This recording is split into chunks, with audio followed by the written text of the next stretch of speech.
Hello and welcome to our motivational story of historical character. First, subscribe Hustle Inspirations and press the bell icon so you'll never miss an update.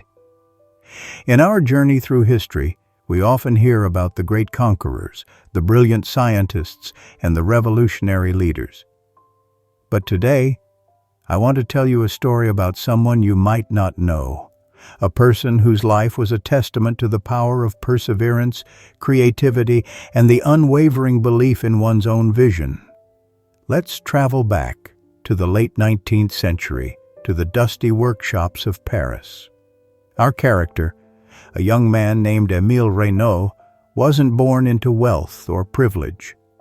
He was a tinkerer, a dreamer, and an artist, with a mind that constantly saw motion where others saw stillness. From a young age, he was fascinated by the illusion of motion captured in simple toys like the zoetrope. He would spend hours with it, not just watching, but dreaming of a way to make the static images truly live and breathe. He believed he could do more than just create a fleeting illusion. He saw a way to tell complete stories with light and shadow, to project a narrative that could captivate and transport an audience. For years, Emile toiled tirelessly in his small, cluttered studio. He faced constant setbacks and a relentless lack of understanding from those around him. His family and friends, concerned for his future, would question his obsession with what they saw as a frivolous and impractical pursuit. "Get a real job, Emile," they would say, their voices filled with frustration. "This is a waste of your time. What can a few moving drawings possibly achieve?" But Emile's passion burned brighter than their doubts. He ignored the ridicule, the financial hardship, and the sheer physical exhaustion, driven by an unshakable conviction that his vision was a path to something profound. He spent his days and nights drawing thousands of individual images on long, flexible strips of gelatin, a painstaking and laborious process that required infinite patience and an artist's touch. Each frame was meticulously hand-drawn and colored, a small work of art in itself. He wasn't just drawing pictures, he was charting a new path for storytelling, a new form of entertainment that had never existed. He envisioned a machine that could project these images onto a large screen, bringing them to life for a collective audience. In 1888, after countless hours of relentless effort and innumerable failures, he finally patented his invention, the Théâtre Optique, or optical theater. This wasn't merely an improvement on a toy, it was a revolutionary leap forward, a machine that could animate his hand-drawn stories on a scale no one had ever imagined. It was the first device capable of projecting hand-drawn colored animated films for a large audience. But the real struggle was just beginning. Emile needed a venue, a place to showcase his creation to a world that didn't yet know it needed him.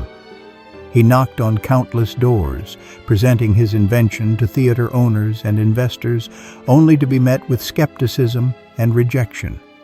They didn't understand what they were looking at. "It's a children's toy," they would sneer. "Who would pay to see a bunch of drawings moving on a wall?" Despite the ridicule, Emile never gave up.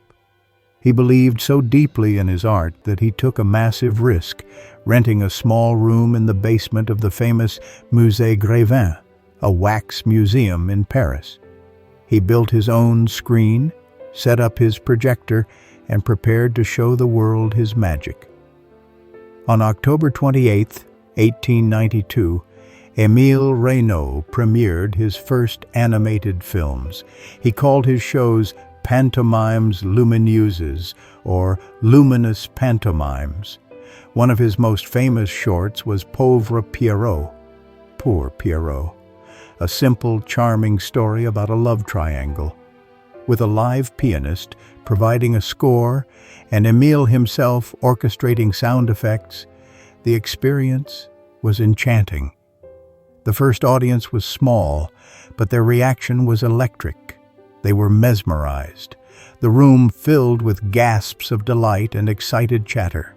For the first time in history, a story was being told not with words or actors, but with animated pictures that danced and played across the screen. For the next 8 years, Emile Reynaud's show ran for audiences who were utterly captivated. He was an artist, a projectionist, and a showman all in one, performing the same films over and over. He created over 12,000 hand-drawn images, each one a testament to his staggering dedication and belief. But as the 20th century dawned, a new technology arrived: the motion picture camera and film. The Lumiere brothers' cinematograph offered a new way to capture reality. It was faster, cheaper, and less labor-intensive than Emile's hand-drawn masterpieces. Slowly but surely, the public's fascination with his luminous pantomimes began to fade. Emile, heartbroken and exhausted, watched as his invention became obsolete. The very industry he had pioneered was leaving him behind.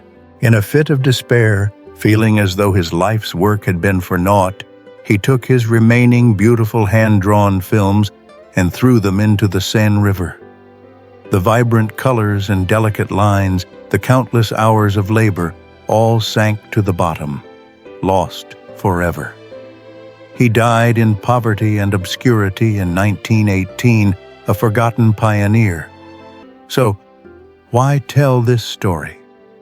Because Emile Reynaud's life isn't just a tale of success, it's a profound lesson in the nature of creativity, perseverance, and the importance of holding on to your vision even when the world tells you to let go. He reminds us that true innovation isn't always rewarded with fame or fortune. His legacy isn't in a bank account or a monument. It's in every animated film we love, from Disney classics to Pixar's modern masterpieces. It's a testament to the fact that true innovation is born not from a desire for fame, but from a relentless personal passion to create something beautiful and new. So the next time you feel like giving up on a project, or when someone tells you your dreams are too big, remember Emile Reynaud. Remember the man who spent years in a dusty room drawing thousands of images, driven by nothing but the belief that he could make a story come to life. Your journey might not be easy, and the world might not always understand your vision, but the act of creating, of persevering, is a victory in itself. Thank you for watching. Comment motivation for more stories like these.